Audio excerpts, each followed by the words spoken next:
고린도전서 강의 쉬운 세 번째 시간입니다. 함께 교독한 말씀을 가지고 성찬에 참여하는 자라고 하는 제목으로 은혜를 나누고자 합니다. 고린도 교회는 문제들이 참 많았죠. 11장에서는 성찬에 대한 문제, 성찬으로 인해서 많은 분쟁이 있기에 사도 바울이 말씀을 통해서 답을 주고 있는 내용이 오늘 본문 11장으로 맞춰지게 되죠. 자, 성찬이 뭔가? 소리문답 96문에 보면 성찬에 대해서 이렇게 정의를 하고 있습니다. 우리 프린트물에 있는데 함께 보도록 하겠습니다. 성찬이란 성례의 하나로서 그리스도께서 정하신 대로 떡과 포도주를 주고받음으로써 그리스도의 죽으심을 나타내 보이는 예식이다. 그것을 합당하게 받는 자들은 육체적으로 유욕적인 방식을 따르는 자가 아니라 믿음에 의한 자로서 그리스도의 몸과 피에 참여하는 자가 되며 그의 모든 혜택을 받고 은혜 가운데서 영적인 양육과 성장을 얻게 되는 것이다. 소리문답을 다시 보시면 성찬이나 성례 하나다. 성례는 성찬과 세례입니다. 세례도 거룩한 예식이고요. 성찬도 거룩한 예식인데 그리스도께서 정하신 것이다. 그리스도께서 정하셨다. 사람이 만든 게 아니라 그거죠. 우리가 지난 시간에 예수님께서 정하신 성찬임을 사도 바울이 증언한 말씀을 보았는데 우리 성경을 보도록 할게요. 고린도전서 11장 23절입니다. 23절 같이 봅니다. 내가 너희에게 전한 것은 주께 받은 것이니 곧 주 예수께서 잡히시던 밤에 떡을 가지사. 그러니까 성찬은 예수님께서 잡히시던 밤에 저녁에 제자들과 유월절 만찬을 나누시면서 정하신 것이다. 주님이 직접 정한 겁니다. 그리고 성찬의 요소는 떡과 포도주다. 떡과 포도주, 예수님의 제자들과 함께 포도나무의 열매로 성찬을 나누었음을 알 수가 있는데 오늘날에는 우리가 포도즙으로, 포도주스로 대용하고 있죠. 그 의미만 알면 되겠습니다. 어떤 의미가 있냐 하면 떡은 그리스도의 몸을 상징하고 있고 잔은 포도즙은 그리스도의 피를 상징하고 있다는 거예요. 그래서 그 몸과 피가 십자가상에서 피 흘려 주셨습니다. 그것은 우리의 구원을, 우리의 대속을 의미하고 있는 거죠. 그래서 성찬의 의미라고 하는 것은 예수 그리스도께서 나를 위해서 피 흘려 죽으셨다라는 것을 기억하고 기념하는 예식인데 주님 오실 때까지 행해야 할 예식입니다. 우리가 아는 대로 천주교에서는 화채설을 주장한다 그랬죠. 화채설은 신부가 성찬을 나누기 전 기도를 합니다. 그때 그 떡이 예수님의 몸으로 또 그 포도주가 예수님의 피로 변화가 된다, 화채가 된다라고 주장을 하고 있는데 성경적으로 맞지 않죠? 뿐만 아니라 루터 교회라고 있어요. 종교 개혁을 행하였던 루터가 이제 시작된 그 교리에 의해서 시작된 교가 있는데 거기는 공제설, 그러니까 떡과 잔이 예수님의 피와 살과 공존하고 있다. 그러나 전통적인 기독교회에서는 떡과 잔은 그냥 떡과 잔이에요. 이것은 상징하고 있고 기념하고 있는 거다라고 하는 사실을 아시면 되겠죠. 또 소위문답 96문 마지막에 보니까 너희가 혜택을 받고 은혜 가운데 영적인 양육과 성장을 얻는 것이다 그랬어요. 그러니까 성찬은 하나님께서 주신 은혜의 방편 하나입니다. 방편 중에 하나예요. 소위문답에 보면 은혜의 방편이 뭡니까? 우리가 하나님 앞에 은혜를 받기 위해서는 뭘 해야 됩니까? 라고 할 때 말씀과 성례와 기도입니다. 이렇게 답을 주고 있어요. 그러니까 말씀이 은혜 받는 거예요. 성찬은 은혜 받는 겁니다. 그러니까 예배의 요소가 대부분 다 상향적이죠. 하나님 앞에 기도를 올려드리고 찬양을 올려드려요. 기도가 은혜의 방편은 응답적인 측면에서 하나님이 은혜로 응답하시기 때문에 은혜의 방편 중 하나다 이렇게 말하고 있는 거죠. 즉 성찬은 하나님께서 주시는 은혜가 있다는 거예요. 은혜가 있다. 자, 그래서 성찬을 합당하게 참여하기 위해서 하나님이 우리에게 요구하는 것이 무엇인가?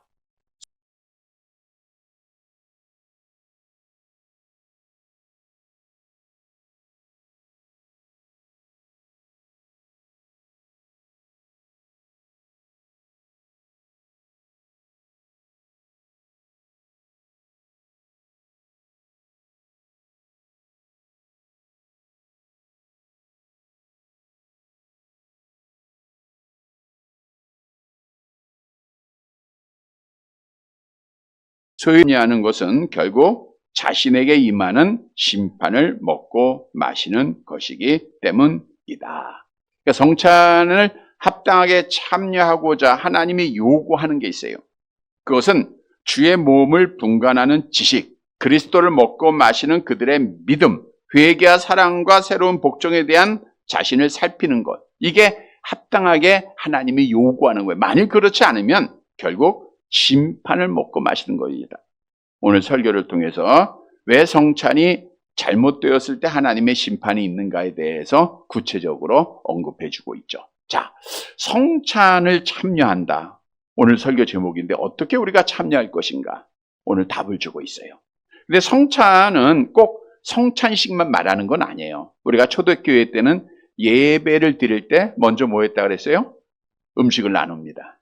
각 음식을 가져온 것을 같이 나눠요.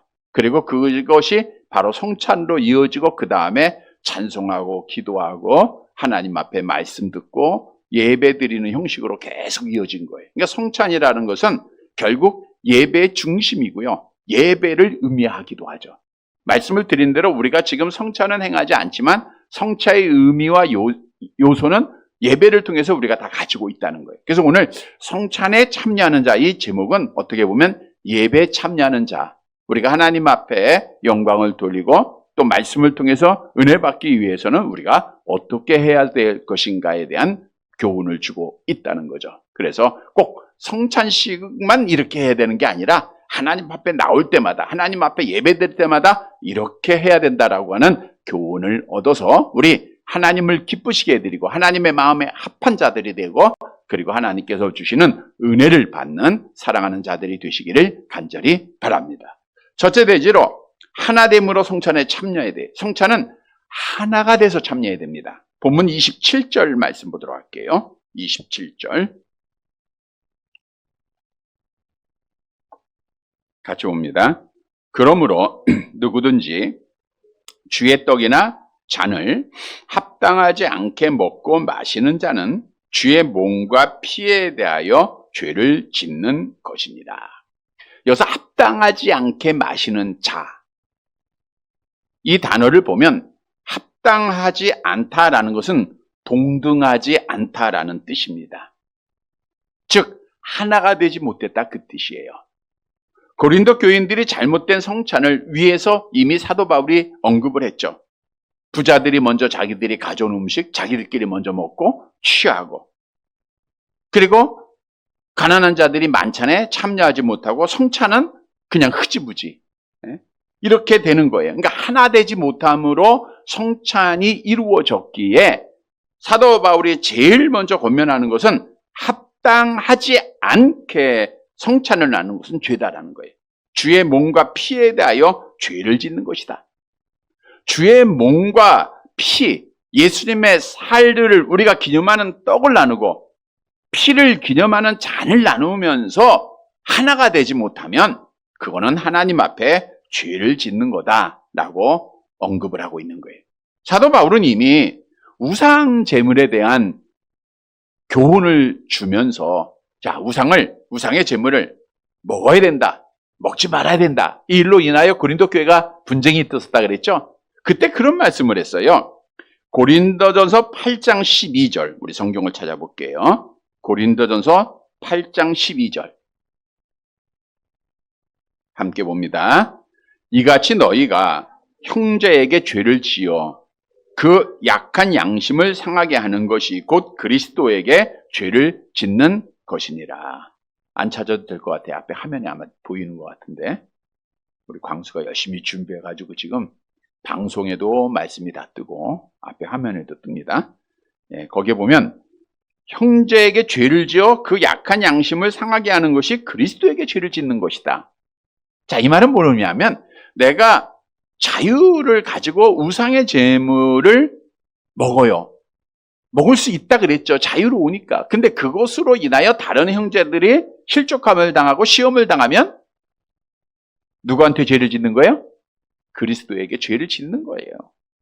마찬가지로 성찬에서도 내가 나만 위하여 내가 먼저 먹고 성찬에 참여하고 그리고 형제들을 실족하게 할 경우에는 그것이 하나님 앞에 죄가 된다. 형제를 실족하게 하는 것은 죄가 된다. 이 말은 우리가 하나 되지 못하고 성찬에 참여한다는 것은 누군가 실족함을 당한다 그 뜻이거든요. 여러분 죄를 짓는다는 것은 궁극적으로 하나님의 심판이 따르게 돼 있다 그 뜻이겠죠. 히브리서 10장 29절 함께 봅니다. 하물며 하나님의 아들을 짓밟고 자기를 거룩하게 한 언약의 피를 부정한 것으로 여기고 은혜의 성령을 욕되게 하는 자가 당연히 받을 형벌은 얼마나 더 무겁겠느냐. 너희는 생각하라. 하나님께서 은혜로 독생자 예수님을 우리에게 보내주시고 십자가에서 피 흘려 죽게 하셨는데 그 은혜를 받은 자들이 형제와 화목하지 못하고 하나 되지 못하면 결국은 성령을 욕되게 하는 것이고 그들이 하나님 앞에 심판을 받고 죄 짓는 것 아니냐. 그래서 오늘 성찬에 참여하고 예배에 참여하는 자들은 무엇보다도 중요한 것은 하나됨으로 하라는 거 하나. 여러분 예배도 한 마음 한 뜻으로 드려져야 돼요. 성찬도 마찬가지입니다. 우리가 성찬을 나눌 때에 떡과 잔을 나눕니다. 거기에 구별함이 있나요? 어떤 사람한테는 좀 더 좋은 거 주고 어떤 사람한테는 좀 안 좋은 거 주고 그나요? 다 똑같죠? 옛날에는 떡을 이렇게 띄는 경우도 있었지만 어쨌든 똑같은 거 주는 거예요. 똑같은 거.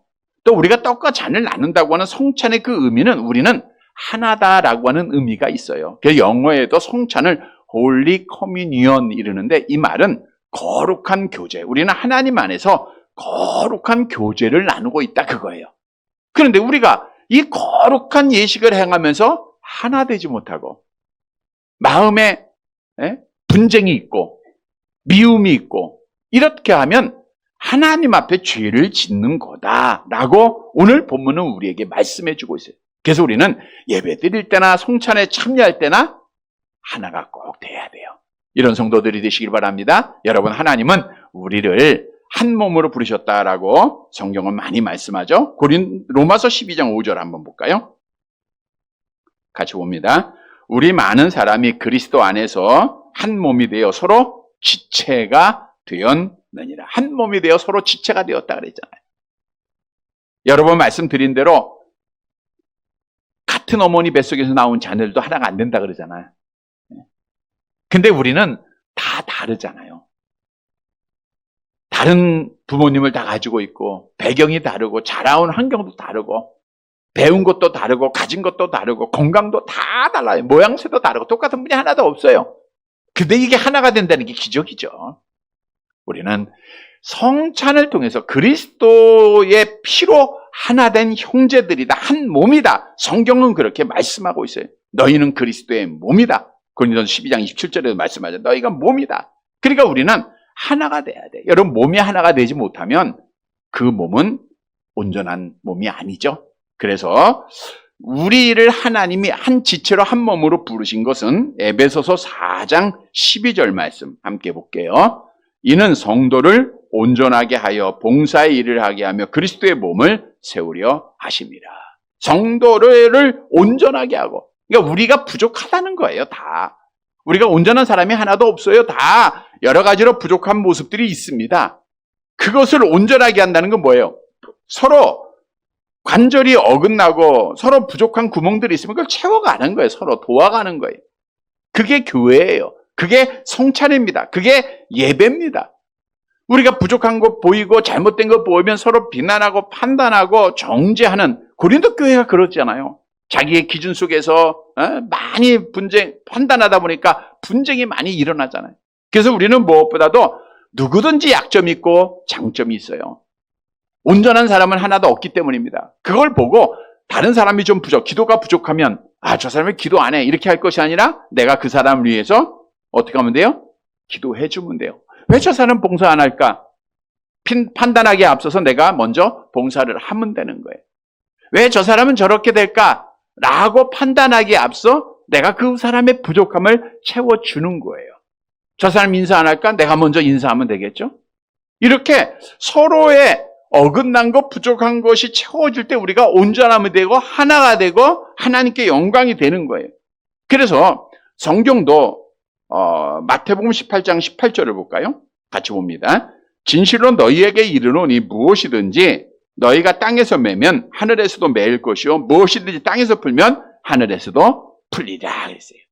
우리가 땅에서 매면 하늘에서도 매요. 그러면 하나님 아버지가 기도와 예배를 받으세요? 안 받으세요? 안 받아요. 성찬을 할 때도 안 받으세요. 풀어야 받으시는 거예요. 여러분 기도할 때도 풀어야 하나님 만나는 겁니다. 예배할 때도 성찬할 때도 풀어야 돼. 그건 하나 되는 거예요. 그래서 우리는 서로의 기준 속에서 그게 절대적이지 않아요. 사람의 기준은 부족하지 않습니까? 나의 경험도 부족하고. 그래서 누구를 판단하거나 우리가 다른 사람을 정죄해서는 안 돼요. 성경도 우리의 말에 대한 교훈을 주고 있는 말씀 중 우리에게 가장 은혜가 되는 말씀이 있죠. 마태복음 12장 36절 교훈을 많이 주는 말씀입니다. 함께 봅니다. 내가 너희에게 이르노니 사람이 무슨 무익한 말을 하든지 심판날에 이에 대하여 신문을 받으리라. 이 말씀을 꼭 마음에 새겨서 우리가 말로써 다른 사람을 도와주고 또 부족함을 채워서 하나 돼야 돼요. 뿐만 아니라 우리가 하나 돼서 하나님 앞에 참예배드리고 성찬에 참여하기 위해서는 서로를 귀중하게 여길 줄 알아야 돼요. 우리가 한 몸으로 하나님께서 부르셨는데 다 다르다 그랬죠? 그런데 성경은 이렇게 말씀합니다. 고린도전서 12장 22절 함께 봅니다. 그뿐 아니라 더 약하게 보이는 몸의 지체가 도리어 욕인 하고. 더 약하게 보이는 지체라는 것은 정교한 기관들이 아니에요.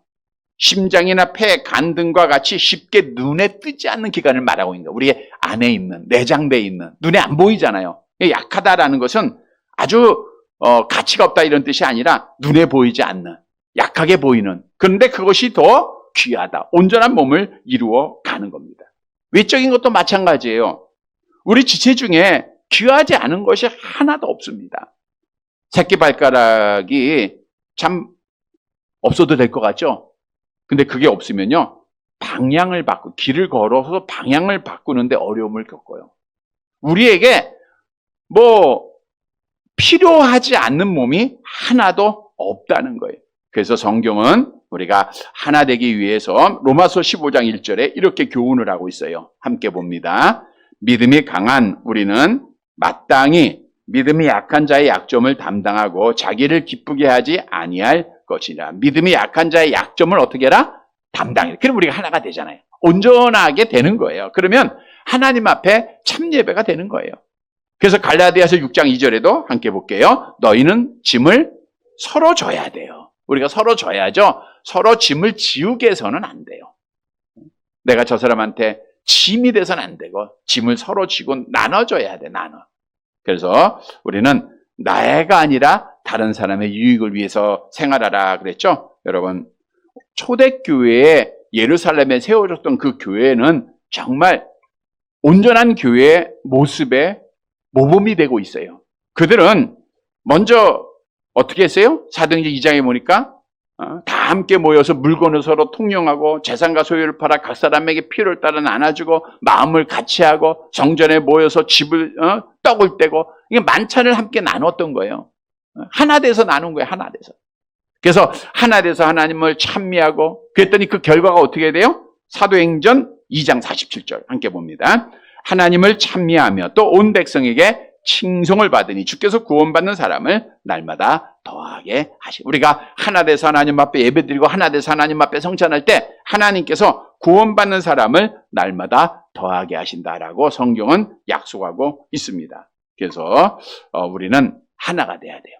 하나가 돼서 성찬에 참여하고 하나가 돼서 예배에 참여하는 자가 되라. 그것을 하나님이 기뻐하신다.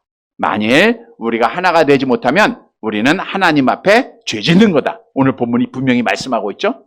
예수님의 피와 예수님의 그 몸을 우리가 더럽게 하는 거예요. 이건 하나님 앞에 죄 짓는 겁니다. 그래서 성도 여러분, 오늘 말씀을 통해서 우리는 그리스도 안에서 한 몸이에요.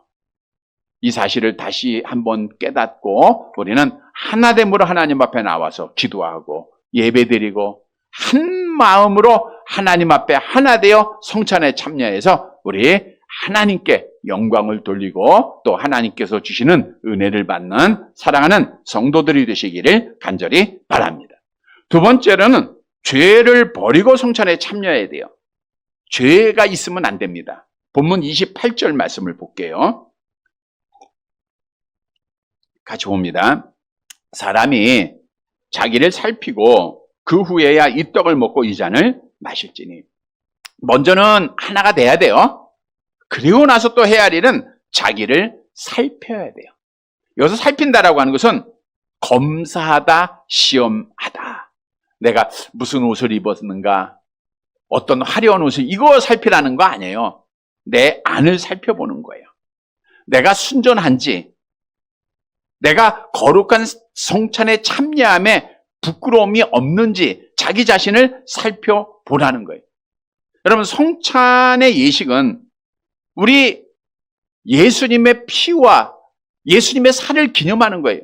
예수님이 왜 십자가상에서 피 흘려 죽으셨는가? 그것은 우리의 죄 때문이란 말이에요. 그러니까 성찬에 참여할 때 무엇보다도 우리가 살펴야 할 것은 내 죄의 문제가 하나님 앞에 해결받고 참여를 해야 된다는 거예요. 자, 본문 29절에 말씀하고 있잖아요. 29절. 우리가 죄를 회개하지 않고 죄의 문제를 우리가 하나님 앞에 해결받지 못하고 성찬에 참여하면 어떻게 되는 거예요? 29절 같이 볼게요. 주의 몸을 분별하지 못하고 먹고 마시는 자는 자기의 죄를 먹고 마시는 것이라. 우리가 하나님 앞에 회개하지 않고 죄 문제 해결하지 않고 성찬에 참여하면 결국은 뭐예요? 자기의 죄를 먹고 마시는 거예요. 여기서 죄라고 하는 이 단어가 원문에는 심판이라고 기록되어 있어요. 즉 하나님 앞에 죄를 해결하지 못하고 성찬에 참여하면은 하나님 앞에 심판받는다, 그 뜻이에요. 물론 여기서 말하고 있는 심판은 마지막 형벌의 심판, 지옥 간다 이 뜻은 아니고요. 일반적인 심판입니다. 일시적인 심판. 이것은 하나님께서 사랑하는 자들에게 채찍하는 거와 똑같아요. 돌아오라고. 그러니까 우리가 하나님 앞에 택한 배 받고 예수를 믿음으로 그리스도인 된 자들은 하나님 앞에 형벌의 심판은 면제됐다 그랬잖아요. 그러나 성찬에 참여하면서 죄의 문제를 해결하지 못하고 참여할 경우에는 하나님 앞에 심판을 받는데, 그 심판은 어떤 심판이냐? 일시적인 심판으로 우리에게 징계로 나타난다. 고린도 교회가 그래서 하나님 앞에 징계를 받았다, 그 뜻이겠죠? 30절 말씀 보세요. 30절 같이 봅니다. 그러므로 너희 중에 약한 자와 병든 자가 많고 잠자는 자도 적지 아니하니. 그러므로 위에 말씀하고 똑같아요. 너희가 하나 되지 못해서 성찬에 하고 또 죄의 문제 해결하지 못하고 성찬에 참여하니까, 그러므로 너희 중에 약한 자와 병든 자가 많다. 이거는 병 걸린 자가 많다는 거예요. 질병에 걸린 자가 많다는 거예요. 고통을 당하고 있다는 거예요. 고린도 교회 성도들의 실제적인 모습입니다. 적지 않다는 건 뭐예요? 적지 않다는 것은 많다는 거예요. 많이 있다. 다시 말하면 고린도 교회의 성도들이 모여서 예배 드립니다. 모여서 성찬합니다. 그런데 그것이 하나님 앞에 기쁨이 되지 않고 도리어 하나님 앞에 심판받는 조건이 된 거예요. 성찬은 은혜의 방편인데 은혜를 받을 만한 성찬을 해야 돼요. 고린도 교회 성도들은 성찬만 하면 되는 줄 알았어요. 예배만 드리면 되는 줄 알았어요. 근데 하나님의 뜻에 합당하지 못한 성찬하다 보니까 하나님이 그들을 치세요. 심판하는 겁니다. 목적이 뭐예요? 제대로 하라고. 그래서 병을 주죠. 약함을 주죠. 이런 것이 많아진 거예요. 그래서 성찬에 참여하는 자는 먼저 자기 자신을 잘 살펴야 돼요.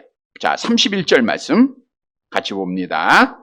우리가 우리를 살폈으면 판단을 받지 아니하려니와. 우리가 우리를 살폈다라는 것은 주의 몸과 피가 뭘 의미하는지, 이것은 다시 말하면 내가 하나님 앞에 죄의 문제를 해결했으면 그 뜻이에요.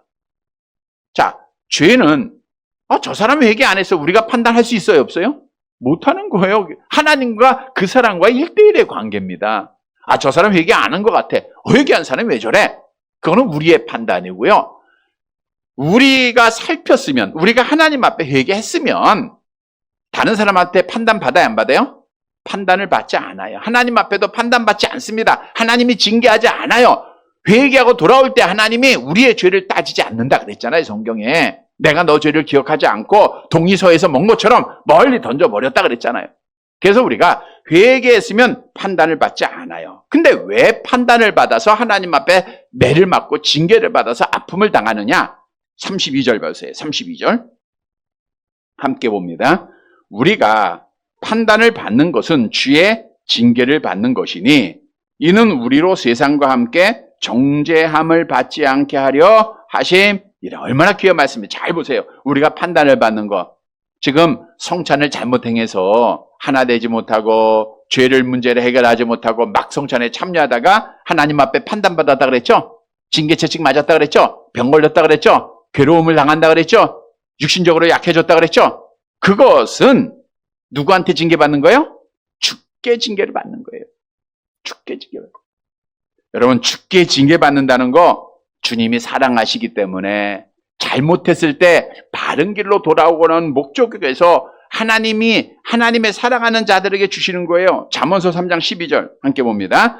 대저 여호와께서 그 사랑하시는 자를 징계하시기를 마치 아비가 그 기뻐하는 아들을 징계함과 같이 하느니라. 그래서 바울은 성찬을 잘못 행하여 징계받고 있는 고린도 교회 성도들을 향하여 이거 하나님 아버지의 사랑이야.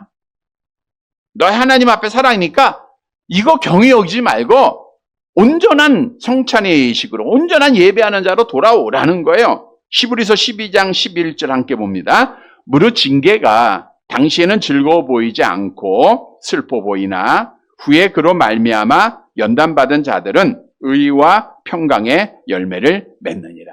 그래서 징계를 받으면 믿는 자들은 하나님 원망하고 하나님 앞에 불평하다 하나님 떠나지 않잖아요. 하나님 앞에 바른 길로 돌아오잖아요. 그러면 오늘 본문 보세요. 32절 하반절.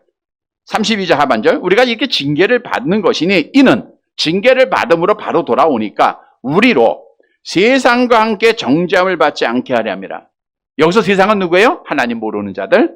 하나님 앞에 택함 받지 못한 자들은 마지막 날에 정죄함을 받아서 지옥 가잖아요. 이거는 형벌의 심판을 말하는 거예요. 그거 받지 않게 하기 위해서 우리가 잘못됐을 때 하나님이 징계하는 거야. 너희가 지금 왜 아픈지 알아? 너희가 왜 지금 괴로운지 알아?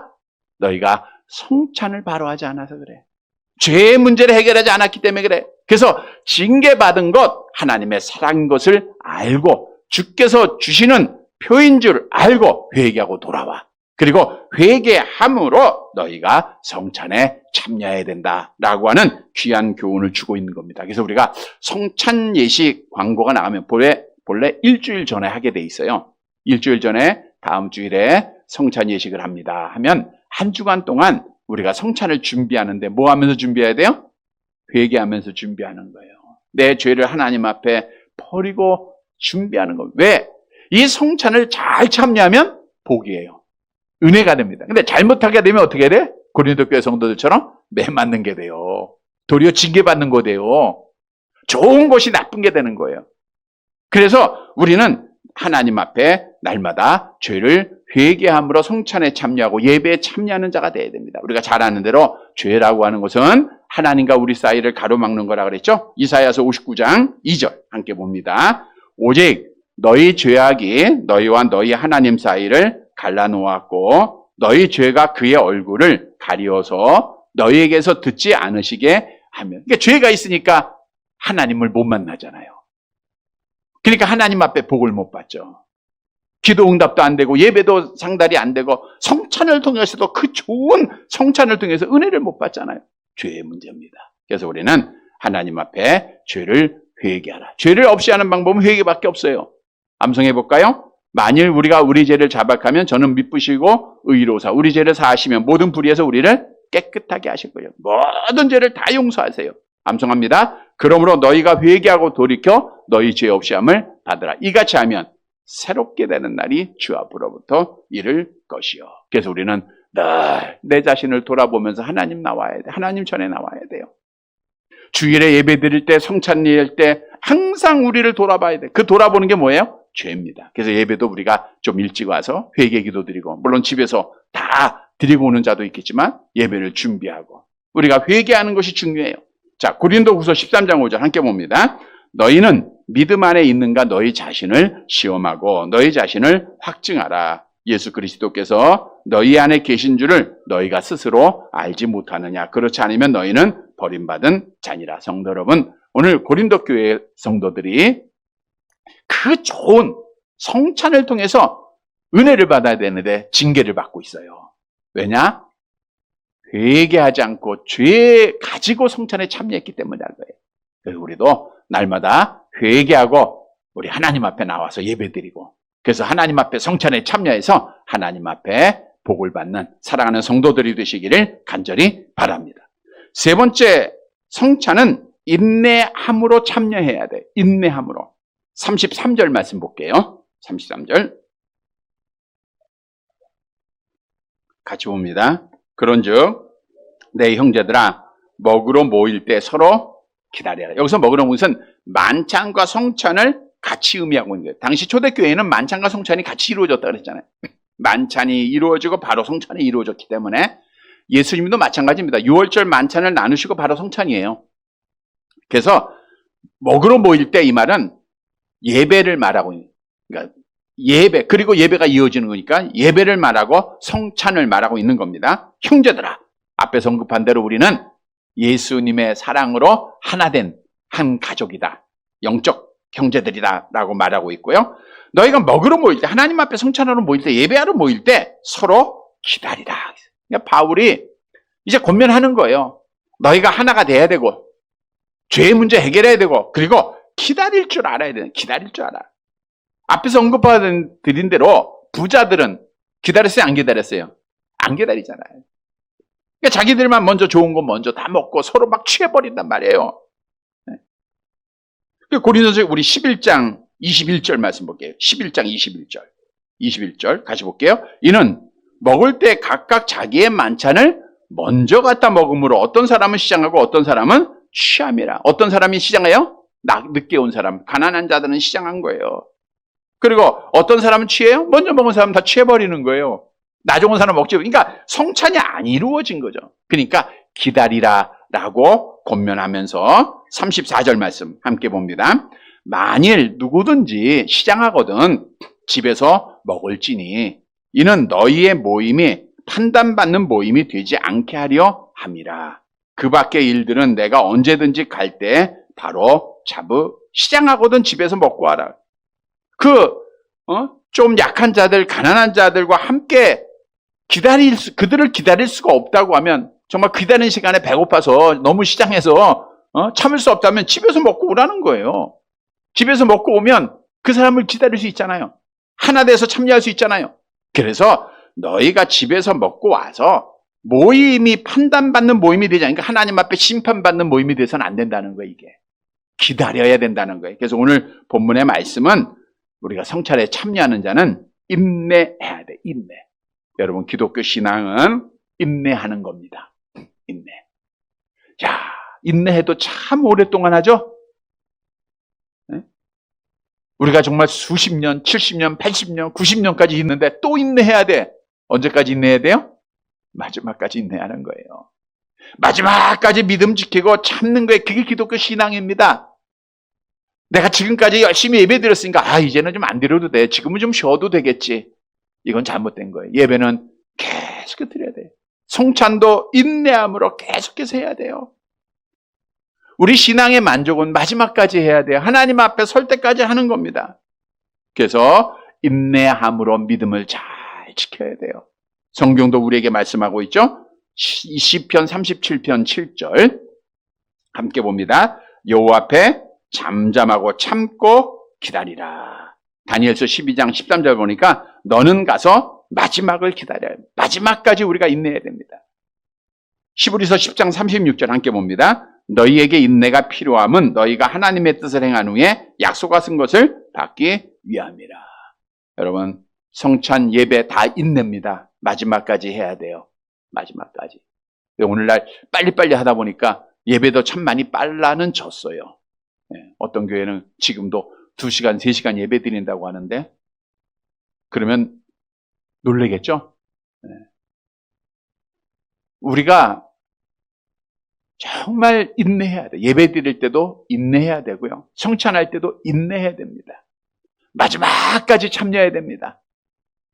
인내는 성령의 열매 중에 하나예요. 즉 스스로 할 수 있는 게 아니에요.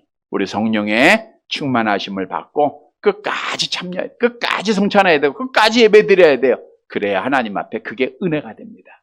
그래서 오늘 주신 말씀 따라 너희 인내하라, 기다리라 말씀 꼭 기억하고 끝까지 인내해서 하나님의 은혜 받는 자들이 되시기를 간절히 바랍니다. 말씀을 정리해 드립니다. 여러분, 성찬은 하나님께서 주시는 은혜의 방편이에요. 그러니까 성찬은 좋은 거예요, 나쁜 거예요? 아주 좋은 겁니다. 이거 복 받는 거예요. 그런데 이게 화가 날 때가 있어요. 오늘 고린도 교회가 화를 당했어요. 복을 받아야 되는데 화가 됐어요. 왜? 성찬을 제대로 지키지 않았어요. 하나가 안 됐어요. 회개하지 않았어요. 기다리지 않았어요. 그래서 하나님 앞에 징계받고 아픔을 당하고 있었어요. 그래서 사도 바울이 권면한 거 아닙니까? 성도 여러분, 성찬을 통해서 복을 받기 위해서는 우리가 하나 돼야 됩니다. 죄를 회개하고 참여해야 돼요. 그리고 끝까지 인내함으로 참여해야 됩니다. 사랑하는 성도 여러분, 오늘 주신 말씀 꼭 기억해서 우리가 예배 드릴 때나 하나님 만날 때, 성찬에 참여할 때 오늘 우리가 하나 되고 회개하고 그리고 끝까지 인내해서 하나님 앞에 복을 받는 사랑하는 성도들이 되시기를 주님의 이름으로 간절히 바랍니다.